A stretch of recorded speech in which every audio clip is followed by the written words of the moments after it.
Welcome to Human Potential at Work, the show where we explore social impact, inclusion, and empowerment of everyone, including persons with disabilities. Your host is Debra Ruh, CEO of Ruh Global Impact, and co-founder and chairwoman of Billion Strong, an identity and empowerment organization designed to bring billions of voices of persons with disabilities together. To join the global community and to donate to the cause, visit billion-strong.org. That's billion-strong.org. And now, on to the episode. Hello, everyone. My name is Debra Ruh, and this is Human Potential at Work. Today, and as a reminder, I'm the CEO of Ruh Global Impact, a social enterprise focused on supporting people with disabilities around the world, and also the chairperson and co-founder of Billion Strong, that we know is the world's first global identity organization where we're trying to bring all of people with disabilities together with pride to really make sure we're discoverable by society and actually by ourselves. So welcome everyone to the program. I'm very honored today to have a man that I just really believe he's making a huge difference in the world.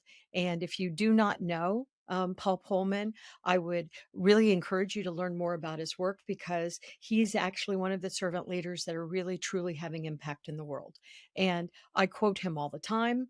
I just love how he looks at the world, and I'm making these decisions based on the work that I read and I study about him, but I just love what he's saying and who he's talking to. So I hope that y'all really enjoy this conversation today. And I'm going to do a very quick visual description for those of you that might not be able to see me or is listening on a podcast. I have white, gray, and purple hair, and I have on a grayish flowered dress today and brown glasses. So Paul, thank you so much for joining the program. I know how slammed you are saving the world, but I am so grateful that you are part of the world right now. Thank you, Debra, for having me. I'm actually wearing a turtleneck black shirt right now myself. I did like you. I colored my hair gray to look old.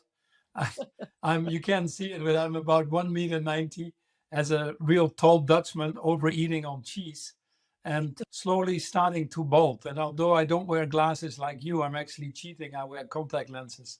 I'm very fortunate that there's an availability right now. But thanks for having me on the program because the admiration is mutual. What you do now is human potential at work. Obviously, we're going to talk about it. It needs to go well beyond work because human potential in life is probably what we're all after. But we first met at XChat, which we had a great talk. And then seeing now how you have developed the Billion Strong movement and some of the other things that you're doing with Kevin, with Sarah, you guys are true space transformers and deserve all the support. Oh, thank you so very much. And I do want to brag because I have a feeling Paul won't do this for us. So I just do want to brag just a little bit about his accomplishments because there's so many. And I know it's probably embarrassing, Paul, this part, but I do want to say that he was the CEO of Unilever from 2009 to 2019. And this is a major billion-dollar corporation that has many moving parts. And the shareholders saw their returns increase by 290%. Wow. Sorry to brag about you, Paul, but wow.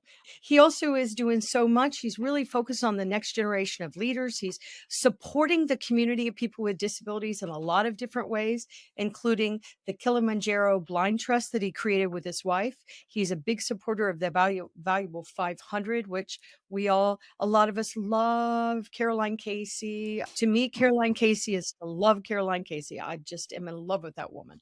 And she's making such a huge difference. But Paul also is so committed to our planet.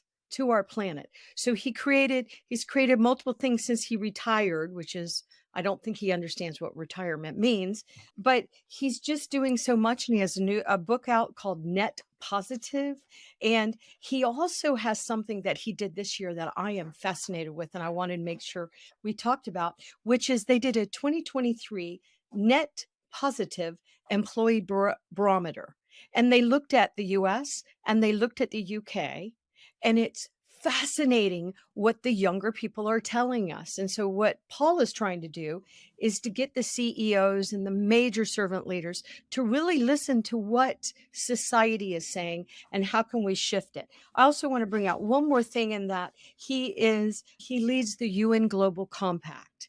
And I love what the Global Compact's doing because it's corporations joining the United Nations, really saying, how do we do this together? How do we do this together? So, Paul, thank you for all of your work. And it's hard to know where to begin, but do you mind telling us a little bit about your journey, your life's journey, how you've really had major impact in the world, and not just you, but your family has joined you in these efforts? I've been very fortunate as well. I married an American from Wisconsin, so not surprising that a Dutchman marries a cheesehead.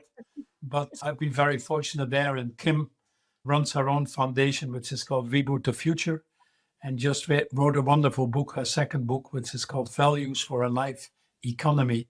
And I'll send you a copy. But a journey of serendipity. I didn't really want to be in business. I wanted to be a priest. I wanted to be a doctor. I ended up in business because my father made clear that one day I had to make a living, and grew up with very strong values. He was deprived from his high school education because of the Second World War. He was 15 when the war started, 20 when the war finished, and these were not very pleasant times in his life. And he ended up working in a factory and had 2 jobs to support his 6 children. And all that he and my mother cared about was to be sure that we had a better life, that there was peace in Europe, that the communities functioned, and most importantly, that we would get education. And my mother was a school teacher, but in those days, if the husband worked and you had children, you were not allowed to work anymore.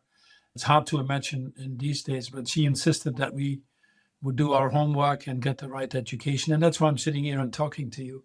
I'm eternally grateful to them. And that's really what they taught was a little bit the ultimate level of leadership, I think, is to put yourself to the service of others, knowing that by doing so, you're better off yourself as well. And I've just tried to emulate that. I've often said I've been lucky to win the lottery ticket of life by being born in the Netherlands and not having to deal with many of these issues, having access to free education, having a toilet at home, not being stunted because we had food and got the needed nutrition.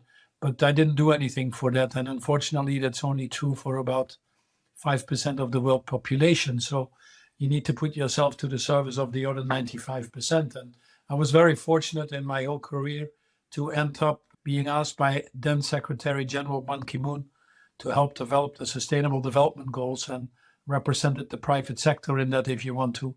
And these goals were signed by 193 countries in September 2015, with a clear objective to leave nobody behind, to irreversibly eradicate poverty and do that in a more sustainable and equitable way. And as you rightfully say, Debra, I don't believe in the word retire, because it sounds to me like you were tired before and you're tired again. And that's just not very appealing to me. So I've really decided to devote as long as I can all my energy towards ensuring that we implement these sustainable development goals. It's obviously not easy. COVID has pushed us back probably 10, 15 years on these goals, but it's by all means possible to ensure that we have a more inclusive environment, society, if you want to. And we've seen the price that we pay for lack of inclusion. It's by all means possible that we bring the burning platform of climate change under control. So these are the main things. And what I focus on is ensure that the private sector moves faster by bringing them together collectively. What they can do individually, but collectively, is getting these bigger step changes. We're looking at leadership and leadership change. Our business education needs to change. We're creating little Milton Friedmans on steroids, and what we really should be creating is the broader moral societal leaders. And then we're looking at what does it take to make the financing flow into the right direction. How can we get these institutions like the World Bank or the IMF to really, especially towards these emerging markets, ensure that they can make the investments as well in adaptation and resilience and mitigation. They're often paying the high price of that. So I'm fortunate enough to chair the valuable 500 that you refer to at the UN Global Compact for the Secretary General, or the Said Business School here at Oxford, not far from where I am, or youth networks of One Young World, or sitting on the board of wonderful institutions like the Rockefeller Institution, because all of them help me increase my own understanding, but also give platforms to do something about that. And then whatever time I have left, we spend on our own foundations. We have a few of them. We can talk that later, but the Kilimanjaro Blind Trust is obviously an important one for me. And then the Net Positive book that you refer to, I think sums it all up. That book is really meant to create a movement where we change the mindset from giving people more courage. The title is How Courageous Companies Thrive by Giving More Than They Take, and getting people out of a less bad mindset into a regenerative, restorative mindset that the world needs right now. And yeah, in my very spare time, I actually bought a farm, and I'm about to go to that, and we're into regenerative agriculture and being sure that we learn to respect Mother Nature, on which we all depend. Depend more on Mother Nature than Mother Nature depends on us. I don't think she is very kind to us right now for the way we treat her. So She's a little mad at us. she's a little mad at us and sending the invoices every day more. Yes. I'm just curious, where's the farm? The farm is in West Sussex. Okay. Well, we do All right. regenerative agriculture, not easy, but absolutely needed. And farming is a wonderful thing, not only feeding the world, but we actually created a system that is ridiculous, where we cut down the forest, keep the farmers poor, waste 30-40% of the food, have 160 million children stunted every year, Yeah. a billion people going to bed hungry still, obesity on the other side of the equation. So the whole way we've designed our food chain is ludicrous. And yet it's actually causing 30% of the climate change itself, methane, fertilizers, deforestation. So if we can turn that around and make that net positive, nature positive farming, people have healthier foods, we have healthier land, we protect biodiversity. So it's a wonderful challenge that needs to happen at scale, and it deserves the priority, a higher priority than many of the businesses or the politicians give it right now. So that's what I'm really trying to focus on. And I think one thing that I love about your work is that it's easy for me to sit out here, and I am well known in my field, in my community, very blessed for that. But sometimes I feel like a lot of people that were saying things, we need to do this. We just don't have the platforms. You have a platform and the thing I love about your work is you're not saying to CEOs, oh, what you need to do is this and this, and not have ever done it yourself. You have actually been the CEO of a gigantic, major global brand that had so many moving parts and so many mergers and acquisitions and complexity. And so it feels to me that the CEOs are going to listen to you more readily because you actually know what their lives are like. Whereas somebody like me, I've never been a CEO of $1 billion brand. Yeah, but don't underestimate that, Deborah. Obviously, I always quote Viktor Frankl, who said when they built the Statue of Liberty on the East Coast of the United States, they forgot to build the Statue of Responsibility on the West Coast. Those two things go together. But it is no doubt that all of us make a difference. In fact, the bigger changes are driven by individuals at all levels. It's not people like us. And the title doesn't mean anything. It's the Rosa Parks who refuses to step off her seat on the bus that changes the face of racial segregation, at least made a big dent in it, or the Indira Gandhi. So it's people, it's everyday people. You see it with COVID or Ebola. You see it with the work we do with the blind. So these are people that have an enormous impact, and don't underestimate the impact that you have and the ripple effects to normalize the rights and dignity and respect we should show for people with disabilities. Or although Caroline disagrees with me, I always like to say differabilities. We all have different abilities. And humans, right? We're humans. Yeah. Sometimes I have one ability and sometimes I don't. We're always shifting and changing, and we're human for sure. I want to ask you a question about the Sustainable Development Goals and then move more into our community. But I'm a big fan of the Sustainable Development Goals, and I did not realize you were one of the authors. And I just want to compliment you on that because I think they're so important. But I do want to say compliments to the UN for the 17th goal, because I don't know why y'all decided to add that 17th goal, but that goal right there, to me, says everything. Because yes, we need all 16 of those gigantic goals. But I don't know why y'all put that 17th goal in there, but every time I see it, I feel so grateful because that's the only way forward. So I'm going to turn it over to you. I appreciate you saying that, because in fact, when we had the Millennial Development Goals, which covered from 2000 to 2015, great work from then Kofi Annan, which had as goal to halve the number of people living in poverty, which was defined at that time as $1.25 a day. And we actually achieved that 3 years earlier with the growth of China and many other emerging markets. But it had forgotten the partnership part, and it came in at the end as goal number 8. But frankly, it was an afterthought. And these goals were very much focused on the developing markets. Now they're universal, and partnership is actually the core. You cannot solve these things anymore without these partnerships. But these are not contractual partnerships or partnerships in the value chain with your supplier. These are really partnerships for humanity. And so it is a really deeper form of partnerships that is worth reading online in how we described that. But it was absolutely crucial because it's now so far along on the way to dealing with climate change or inequality or food security that no company, no organization, no government alone can really solve it.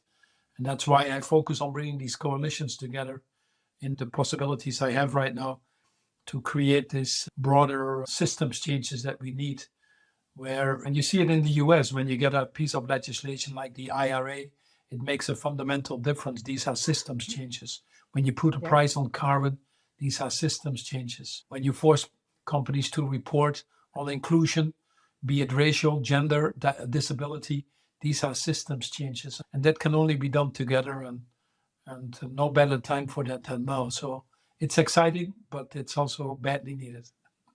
I agree. And my last question about the SDGs that I see, and I'm hoping I'm wrong, but I often find that when I'm talking about the SDGs here in the United States, a lot of people still do not know what I'm talking about. I'm hoping you're finding that is incorrect, that Americans are finally figuring out about the SDGs, but unfortunately, I have not necessarily seen that to be the case. Yes, thank you for wearing your SDG I show pen. you my pin on the jacket, which I've taken off because the sun is shining. And often when I go into the US or in some other places, they ask me if I support the rights LGBT. of LGBT community. And I always say yes, because I do. But you do have to explain it. At the end of the day, the people don't need to recite the 17 goals, 169 targets. And I would say there are few CEOs that can do that. But importantly is more that they operate in the spirit of it, or that they look at it as a moral framework that might help them work and develop their strategies. And increasingly, we see the enormous opportunities that it offers. So I would say the awareness of the goals itself might be less, but what you really have to judge people with is with the actions. And we see a rapid change and an increasing awareness of people that they need to get involved. And a word like ESG didn't exist 10 years ago. And some people are trying to kill it again, but it's well up and running and accelerating. So people are starting to integrate, I would say, the spirit of the SDGs, and that's probably the most important thing. I agree. And I want to really talk a little bit about why you're supporting the community of people with disabilities, but even more importantly, because I think this part of your work is so important. If you can get the CEOs to listen. And I remember I've been in this field since 2000, and I used to sit on the board of Disability In for 6 years. I sat on their board. And I remember we were always saying, we got to get the CEOs to the table. And we always said that as a community, but we really were having no luck. And I remember there was this thing happening in Ireland, but this woman named Caroline Casey was doing some cool stuff. And we were looking at that. But then Caroline had this idea to do the Valuable 500 with the World Economic Forum, which is ridiculous. Come on, that would never happen. But then y'all did it. So why, Paul? How in the world would y'all even think to go to the World Economic Forum and think that you could pull together all of these CEOs to really commit to it? But what does it mean to commit to it? Because I want to say one more thing. I know that many of us vendors have looked out, and I've had so many people say to me, I sent an email to every single one of the CEOs on the Valuable 500, and not one of those CEOs responded. Okay. Don't know if you know how it works in corporations, but that's not really their job. You should actually talk to the people in the organization that are actually in that part of So I think there's still a lot of misinformation and misunderstanding, especially from the community, and how we really support what you're trying to do. So. Yeah, then two is what can companies do in your question implicitly? And also, why am I so passionate about it? It's really important for the basic human values that we talked. I don't think society can function properly if we don't have dignity and respect for everybody, compassion, inclusion. These are values that are global, that permeate all parts of the world, that we need to fight for. I fight for gender equality. One of my conditions taking over the CEO job of Unilever, coming in from the outside for the first time in the history of that company, was to turn our all male board into a 50-50 male-female board. At that time, I didn't have the disability as high on the agenda. I regret that, but that's one of the conditions I made. But I started the he for she campaigns with UN Women that I was on the board. I've often been called out as LGBT champion, but it is all because of the world would not function if we don't include everybody. And the disability community is 1.3 billion people strong. That's 15% of the world population. So in my opinion, it's very difficult to argue also as the CEOs that you can't only be inclusive to one group of people if you want to. That's by definition not being inclusive. And when we were approaching the CEOs, focusing on the top 500 companies, which has now $23 trillion of market cap, that's a real potential game changer. And these companies, as you say, will use their value chains as well. But I have to honestly say, we had to talk to about 3 times more CEOs. And the CEOs would say, I still need to solve this women thing. Or this is the year of the tragic death of George Floyd. I now need to focus on racial equality. And they were right that they needed to focus on that. But I explained to them, how can you just call out one thing and tell your employees that they have to wait next year for, or the year after, for the next wave? Don't you want an inclusive society? And for many of them, the light went on. For some, it didn't. But I think for the ones that did, they are the stronger moral leaders, and their companies will be the better for it. So the disability in this case intersects, and you've seen it again with COVID as well. It intersects with the larger systems oppressions that are taking place around poverty, around voter suppression, around exclusion. And we've clearly seen that whenever the world is stressed, they are more likely to be unemployed, more likely to be subject of violence, more likely to be incarcerated. So amongst their groups, so they always get the wrong end of the stick. So the first one is a moral reason. And I think we should all continue to keep that in mind. But we also know, despite Martin Luther King saying the arc of, it will always bend towards the arc of morality, that we don't have the time for that. So the second reason for me is a personal reason. I don't want to go into that too much, but we started the Kilimanjaro Blind Trust. We have 24,000 blind children, officially impaired children in East Africa in about 8 countries. There are 34 million people in this world that are blind, and the numbers are going up regretfully. Many of them are children, less than 10% in school. So we called it Unlocking Literacy for Life, and that's what we're doing. And we are very fortunate to have an incredibly good team in Nairobi that is doing that. And the third reason is really a business reason that I have come to see in Unilever as well. It's just a business imperative. As I said, you have a $7-8 trillion spending power in that category, 1.3 billion people. You want to hire the best and brightest, you better include the 15% that you weren't thinking of. And companies that do, and I saw the same in Unilever, they not only increase the morale or the engagement of the total workforce, but increasingly, I think the data are out that they also have a higher return for their shareholders, that they actually are more innovative, especially these companies that can build it into their products and make it part of their overall business and their business model. Obviously, I was a lot more focused on people with visual impairment, but there were 2 of our countries like Mexico and Egypt, who went very far and hired 25 people that were blind and found the right jobs, not just being in these pro forma jobs, but English, being on customer calls, working in factories on safety and everything, really. There was no limit. The limit is in our own minds. But what I saw in these organizations, really how that delivered the results above what we even saw in other high-performing parts of the organization. And then, so there's a business imperative. And then we need to be sure that even the people that don't see it, that are actually the ones that are really blind, or don't hear the cries of inclusion, that are really deaf, or don't speak up for the people with disability, that are really mute themselves, in my opinion, that we don't cancel those people, but that we really work with them and provide the tools to help them overcome some of the biasness that has crept in here. I hear so many say people with disabilities must be more expensive, must be less loyal, must cost more. And all these myths are actually the opposite. They are more creative, more productive, more loyal. And so how do you overcome that? And that's why we had to create the valuable 500. now having these 500 companies, many iconic companies, companies like Google or Apple or Microsoft or P&G, my former employer, and many others.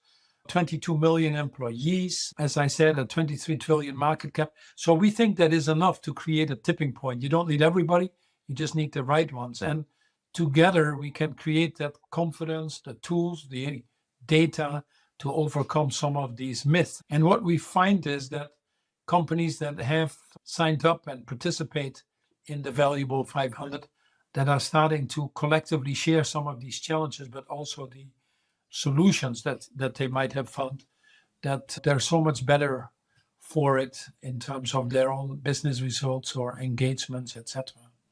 It's a no-brainer to me, to be honest, but there are so many things that you're not aware of. I was working with the blind and officially impaired, and although I'm fortunate enough myself, I have friends, and we went with 8 blind, visually impaired people up Mount Kilimanjaro, and I saw that what Helen Keller always said when she was asked, isn't it terrible to be blind and deaf? She spoke 6 languages, but she was blind and deaf.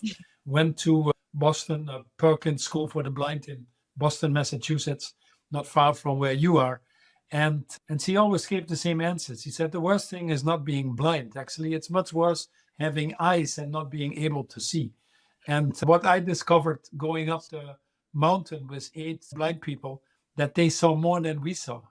And when we came down and went to Moshi and Arusha, the cities around it and the schools for the blind, it just was clear to me that we had to do something for the toughest parts of the population in the toughest parts of the world. And, right. And frankly, it has been for the better, not only to help those people, but they've actually helped us. I've become more humble as a result of it. I've become more appreciative of some of the challenges I need to face sometimes and how to deal with them. So it's a reciprocal relationship, if you call it that way. And I think that's the mindset we need to have. I wear a watch, so you cannot see that, but it's a watch that is actually for visually impaired people, which is tactile. You can feel the time by just touching it. But the watch is called E1, which stands for everyone.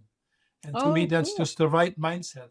I can wear it, a visually impaired person can wear it, and it's worth looking at that on the websites. It's a wonderful social enterprise that deserves the support, because they're actually not in the business of telling the time, but in the business of changing mindsets. And that's a much more powerful business to be in, if I may say. Oh, I agree. I agree. And I just want to tell the audience that the Kilimanjaro Blind Trust is in Burkina Faso, Ethiopia, Kenya, Malawi, Rwanda, Tanzania, and Uganda right now. And these countries, it is really impactful. It's sometimes, I know it's so hard for people to look outside their border to understand what others are walking, but it's just really powerful to be supporting these people, to give them a good start now. So I know that I've kept you right about 30 minutes, but I want to ask you a question that actually you have already been answering. But I know that you are showing a lot of servant leadership all over the world in really high level positions. And once again, we tried as a community before you and Caroline stepped in to get our CEOs to the table, but we have to get them to the table in the right way. Correct. Once again, we can't all be sending them a bunch of emails. It's not the way the world works. No. Got to be realistic. But how do we, because this is actually happening to you. And once again, please go to paulpolman.com and sign up for his blog. Some of his articles, all of his articles are amazing, but conscious quitting. Oh, I love conscious quitting. I've been quoting it. CEOs, side with your employees, not the politicians. CEOs, side with your employees. Business as usual and a ticking time bomb here. You didn't say time bomb, but ticking time bomb. Business as usual, a ticking time bomb. These are really intense times, but we have to have solutions. We have to move things forward. So how do we turn the talk into action, which I believe you're already doing that. But yeah, no, it's very important. And one of the things why we wrote this book, Net Positive, How Courageous Companies Can Thrive by Giving More Than They Take, is really not focus on the why and admire the problem, which is happening too much still, but to really provide some very simple and practical solutions based on my own experience, the learnings, the mistakes, but also things that work by looking at best practices. And I think that is starting to take hold. It was the second best-selling book for Harvard last year. And it's creating a movement where people are increasingly saying, I'm setting my targets higher. I'm taking a broader responsibility. I now see how I can be part of a bigger change in society and create a multiplier effects, just like you are doing, Debra. And we talk about the change process that needs to happen, and it's not easy. But we focus on the critical mass of CEOs and not try to get frustrated if some of them don't get it. But it starts with creating awareness and engagement. So willingness to do something about it is a very important part. We talk about net positive. So making people aware, and the net positive movement or the valuable 500 movement as an awareness in that sense is very good. And then you need to empower the groups that you talk about. So it's interesting in the CEOs themselves. It shows that 7% of CEOs have direct experience with disability. But 4 out of 5 is not willing to talk about it themselves. So we first need that permission to get more of these CEOs to share that. We have the same issues with mental healthness, mental well-being, which you can talk about also in the sense of disability for some. But to be able to have the conversations in the workplace starts at the top.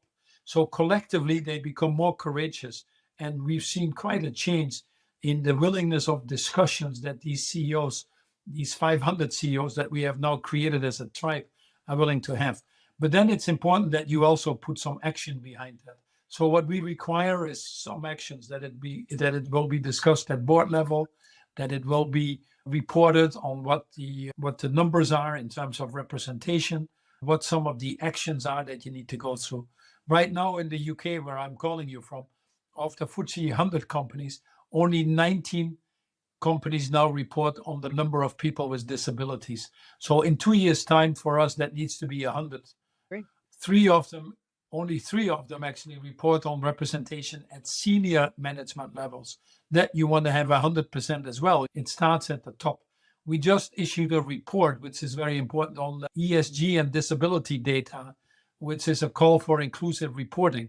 And there we ask all the valuable 500 companies to have a certain number of KPIs that they report on, but also to engage with investors, to do materiality assessments, to include it in their sustainability reports or in their company reports. And I think we're creating a critical mass here on reporting. Then the third thing is to be part of these public-private partnerships. We've talked about the power of partnerships. There's a lot of knowledge in the NGO community that Caroline has, the studies they do on what are the needs of people with disabilities. And getting that into the company is so valuable. I was starting to talk to you about Unilever. And I asked them one question one day when we had a lot of focus on disability. When I started to work with Caroline, I thought we were pretty good on making it easier for people with visual impairment to enter our company, to apply for jobs, etc. Then I met one of my friends who was visually impaired. I said, why don't you try to apply in Unilever? And he just called me back even the next day or day after. He said, it's impossible. It's totally impossible. What you guys are doing is not only making it impossible, you're actually deliberately putting hurdles in place. I had no idea. I was out there saying the opposite. And so getting people in there that understand it and listening to them. If you want a pregnancy policy, ask women what the right policy is. If you want a disability improvements in your company, which is so good for your results, ask the people and include them. So and then the final thing you could do is to look at everything through a disability lens. Only 7% of advertising has people with disability. It cannot be. In the movies, you never see them being heroes. It cannot be. In the way we talk about it and in our brands, it just doesn't come alive.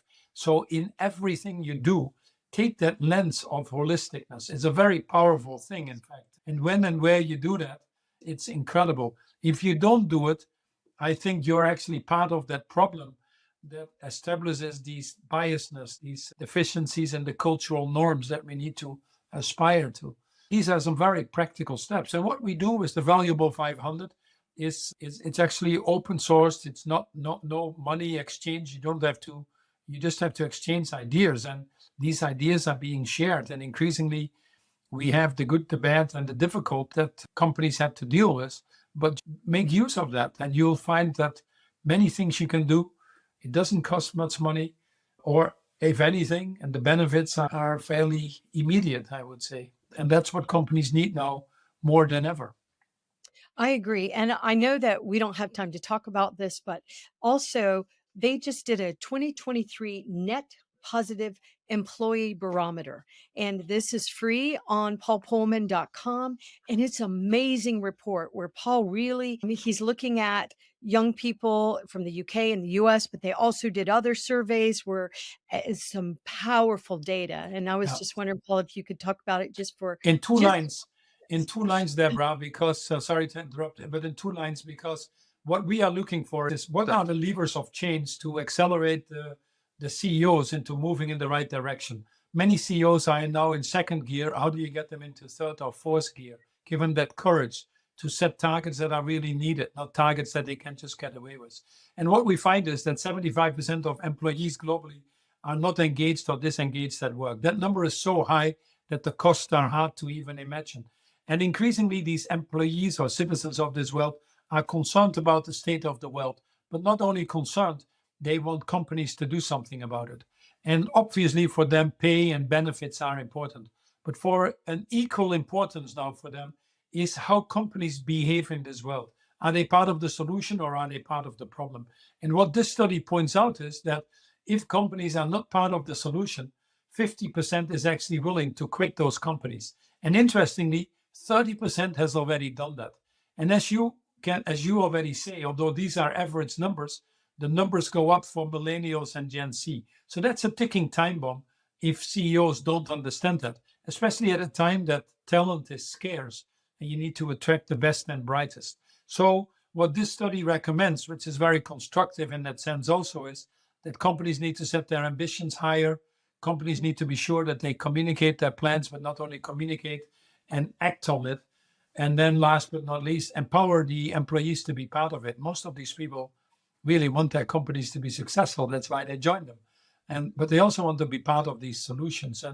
And not many companies have fully embodied the potential of enrolling the millennials and the Gen Zs, for example, in these type of things. Or as we talk with people with disabilities, which is part of these values, how you enroll them at scale to drive these changes. So this study is dynamite in a sense because it creates that awareness. I believe now that the main change in society has to come from the private sector to step up. And the main driver of that change is increasingly be the employees within these companies that are willing to walk out, as you see now, or opt out. This conscious quitting is the next wave that is coming if we don't watch it.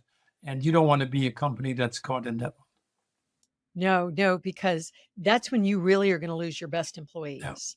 So when people are consciously quitting, you're going to lose your most innovative, productive employees. absolutely. Yeah. So as a reminder to the audience, the Valuable 500 represents 22 million positions. These are big numbers. And so please go to www.paulpolman, POLMAN.com, and you can see his blogs, you can join him, you can see what they're offering. You can look at this employee barometer, which is amazing. But bottom line, we are all in this together. So we have to support Paul's work, all of our work. And I also want to say, I know to corporations that we are asking you to fix societal problems that we've had for thousands of years. But thank you for trying to fix these problems, Paul. We do appreciate that you're trying to fix them. We're all citizens of planet Earth and we're all in this together. This is what needs to happen. But at the end of the day, I've seen an incredible response from the Valuable 500 from these enormous companies. I see more and more heroic CEOs that have that courage. The technology is now available. They're starting to understand that not doing it costs them actually more than doing it. And the young are pushing for it. So there's no better time to position your company for this brighter, more inclusive, more sustainable future. And the Valuable 500 is a big part of that. And so are you, Debra, with your wonderful podcast and all the other work that you are doing. So I could not thank you more enough for that. Yes.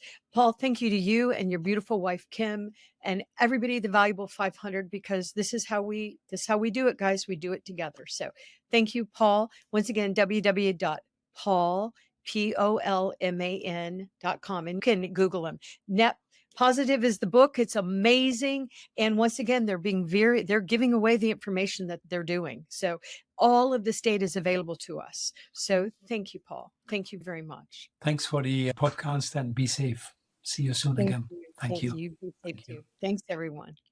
You've been listening to Human Potential at Work. To learn more about Ruh Global Impact, visit ruhglobal.com.